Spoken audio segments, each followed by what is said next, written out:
If you're in a scoring slump, maybe you're getting benched, you're not getting the ice time you feel like you deserve, keep getting stuck on the third or fourth line even though you know you have the capability of being a top line player, and you're really starting to think, dude, I don't even know what to do anymore, I feel like I'm gonna quit. Listen, for the past 10 years, I've literally been hired by players ranging from the AHL, NCAA Division I, D3, CHL, USHL, Prep, AAA, and my job is to help them develop their mental game so they can dominate their current level and move up levels. I also had a 19-year hockey career playing up to the NCAA Division III level. I say all that to say there's one thing I've seen time and time again in my career and with the players I've worked with. Being a high-skilled player gets you in the door and gets you opportunities, but having true mental toughness to stay consistently confident when things go wrong is what makes players successful in the long run. So in this video, I'm going to compress 10 years of coaching players on how to develop mental toughness and 19 years of my own career experience going through 2 team shutdowns, playing on 4 different junior teams, playing on 3 college teams, and also going through 3 major surgeries all into one video. So here's my framework for how to build mental toughness for hockey players.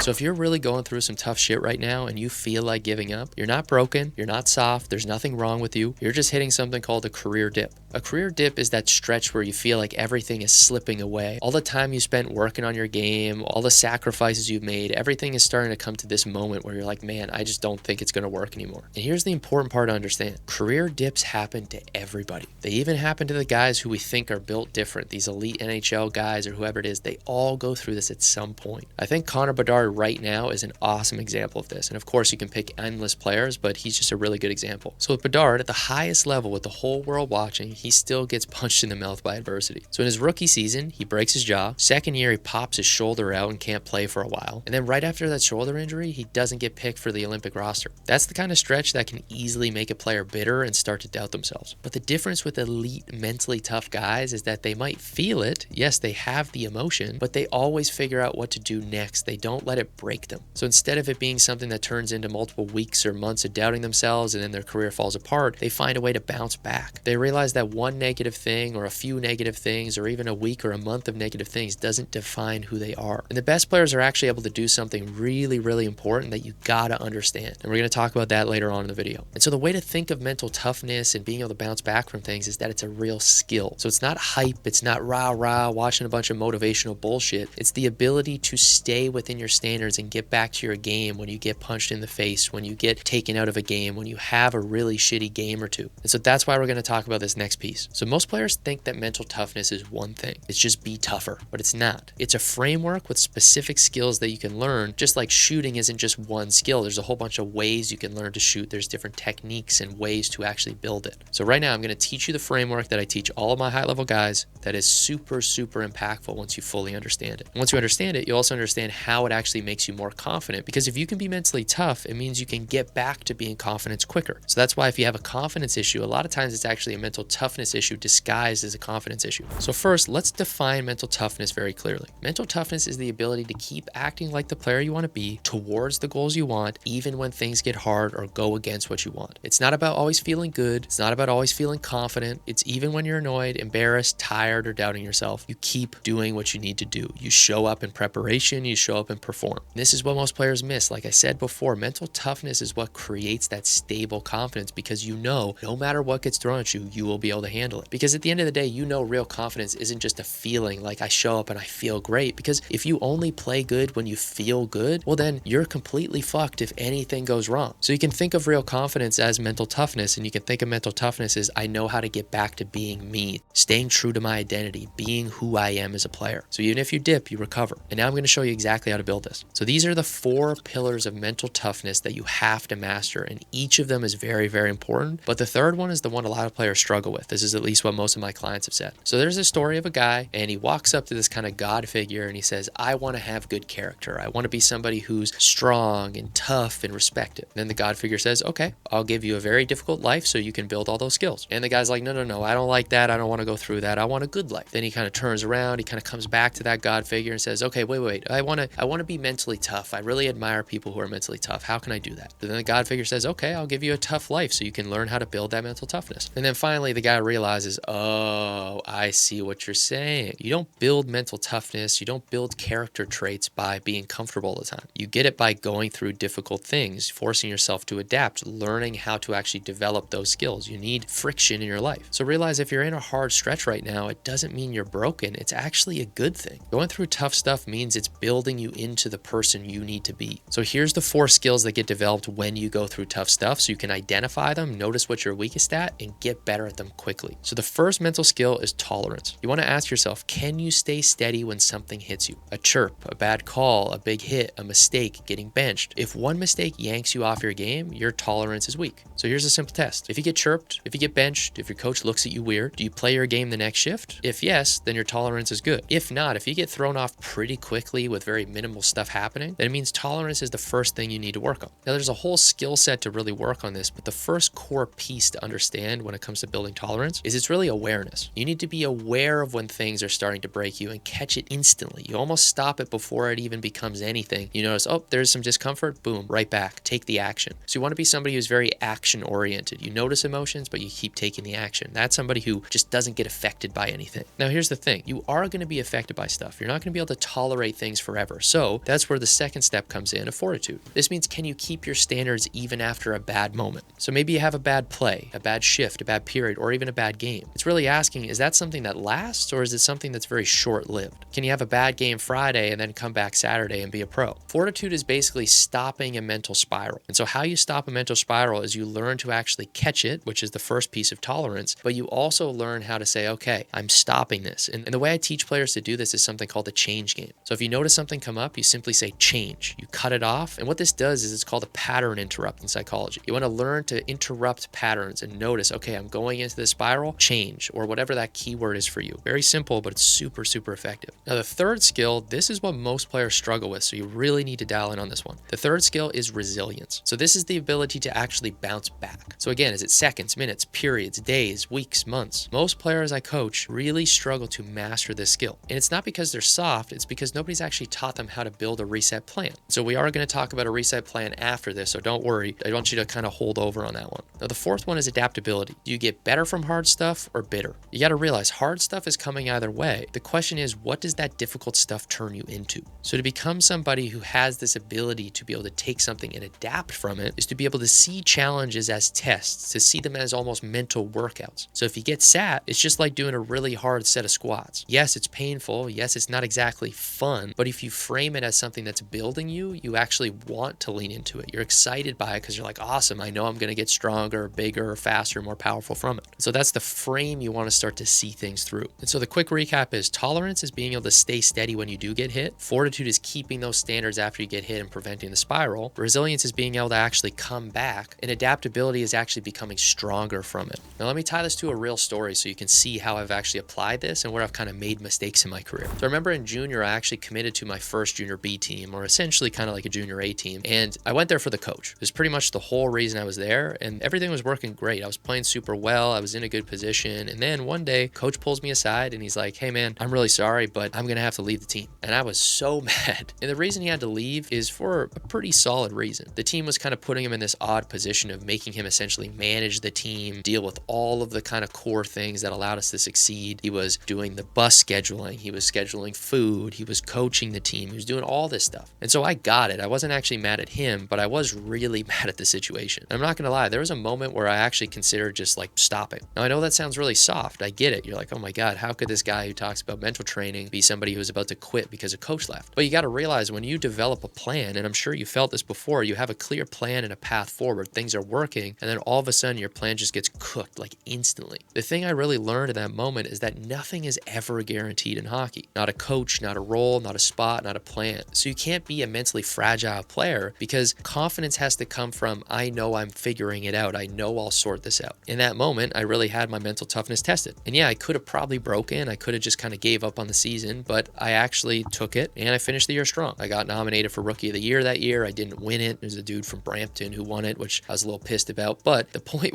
is that I made a decision to take a step forward. Then after that, I said, okay, a season ends. Maybe I do need to take a step and make a change. So I asked for a trade, which was actually something pretty scary to me because I was thinking this might not be the right move. They might get mad at me. They might refuse to trade me. But ultimately, I took the step. They traded me to a team and I took the step forward. It wasn't about hype or motivation. It was about being able to make clear decisions and know that I'm going to find a way. And so here's the question for you as you go through this. With whatever thing that's difficult that's happening to you right now, is this thing driving me or is this thing distracting me right now? Because hard moments are going to keep happening. I'm sorry to break it to you, but it's going to be difficult if you want to pursue a high-level hockey career. But the job is to use these situations as fuel instead of letting them basically steal who you are, break you down, and make you question it constantly. Now, just a quick pause. If you are a serious player and you want to build a real mental system so you can stay confident and consistent, there are 2 links below. So the first link shows you what it looks like if you want to actually apply to work with us. You can watch the video, you can apply, and we'll talk to you. We'll see if we can help. We only offer calls and opportunities for about 50% of the people who apply. We don't want to waste players' time, and we want to work with people we know we can get results. So feel free to check that out if you want to apply. And the second link is to our free training with worksheets, guided meditations, and everything you need to start your mental training journey. So feel free to do that one if you want. All right, back to it. Now, I mentioned that we're going to talk about this idea of mental resilience. So you got to lean in on this one. Please listen to me here. You got to realize most players don't get crushed by one mistake. They actually get crushed by the story after that one mistake happens. It's the mistake, and then it's something they believe about themselves, which then leads them to spiraling and saying, I'm not playing well, there's something wrong with me, things are going wrong, and it's the here we go again thing. So here's the thing you need to do to simply build resilience. Resilience is about being able to return to who you are. So in these moments, you have to remind yourself, who am I? So you can call this an identity reset. So here's the sequence. Something goes wrong, take a breath. 1 deep breath in, 1 deep breath out. Simple. You should have a cue word, something that represents who you are as a player. 1 simple word. Maybe it's calm, maybe it's attack, maybe it's poise. But you say it to yourself and you anchor yourself back into it. The third thing you can do is you can also, when you come back to the bench, you can have a sentence that reminds you exactly who you are. I'm a scorer. I'm a confident player. I control the game. I'm an elite guy. If you can tie strong emotion into that, this will actually allow you to quickly reset from whatever difficult thing happened. You're not going to be perfect. It's just going to pull you back. So again, it's breath, cue, identity, then focus on the next rep. So anytime something difficult happens, you stick with this. And so then your confidence stops being a mood and becomes something that you just are, because you know, even if you dip, you recover.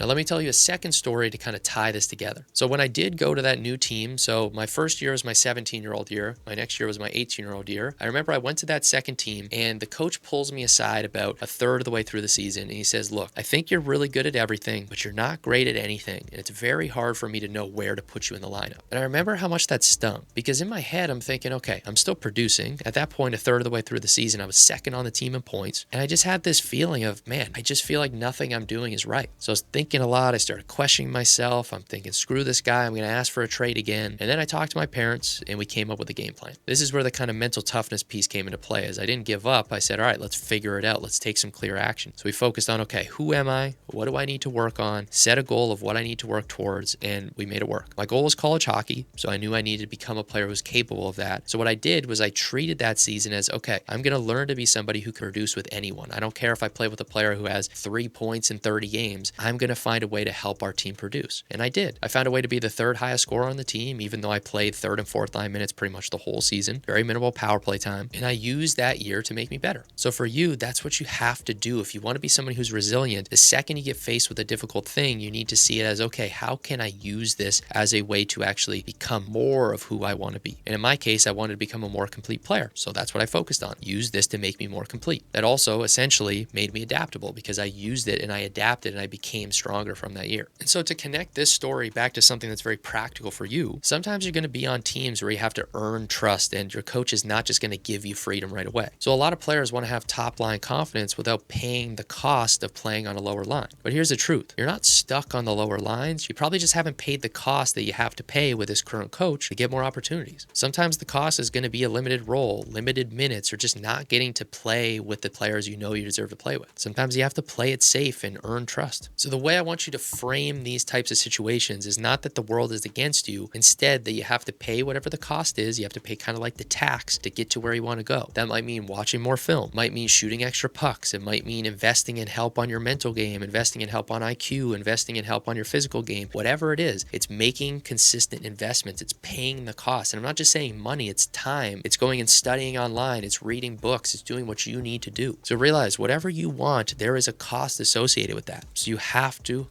lock that in. So I know I was probably talking to mostly players there, but if you're a parent watching this, here's the thing you got to realize. Here's the kind of advice. So for parents, don't try to rescue your kid. Don't try to solve every negative feeling they have. Be the person who believes in them when they go through the adversity and remind them who they are in these moments. You want to stand with them. You want to support them, but you don't want to hold them up completely. You don't want to become the player's crutch. crutch. That's one thing I really appreciate with my parents, is that they really stuck with this idea of playing is your choice. They never said, oh, you have to play, you have to succeed. No, play if you want to play, quit if you want to quit. And that forced me to really build that toughness of, no, it's not about them pushing me. It's about me making the decision to pursue what I want to pursue. And if you're a parent who wants to give your son or daughter an actual system to follow that literally gives them all the things they need to build mental toughness, confidence, how to lead themselves, how to be more mature, how to handle emotions, all of that stuff, then you can check the links out below. I already mentioned them, but the first link is to apply. You can check it out, see if we're a good fit. And if you're a player, I want you to realize this. Remember this from the whole video. Mental toughness is not about struggling. It's about staying on track. It's about recovering quickly. It's a skill you can develop. You have to learn to let hard moments build you instead of letting them break you. And when you approach life and the game in this way, you become tougher with every single challenge you face. And with that toughness, you'll become more confident. So if you also want help with this stuff, again, check the links. If you don't want to do that, no worries at all. I appreciate you watching these videos. Make sure you're actually subscribed so you can see the next ones, and comment below what you took away from this. Give me your notes, because if you actually take this seriously, you should be taking notes on everything I say here, or at least the things that stand out. I appreciate you. Hope you have an awesome week. Hope you have your best week so far this season. I'll talk to you soon.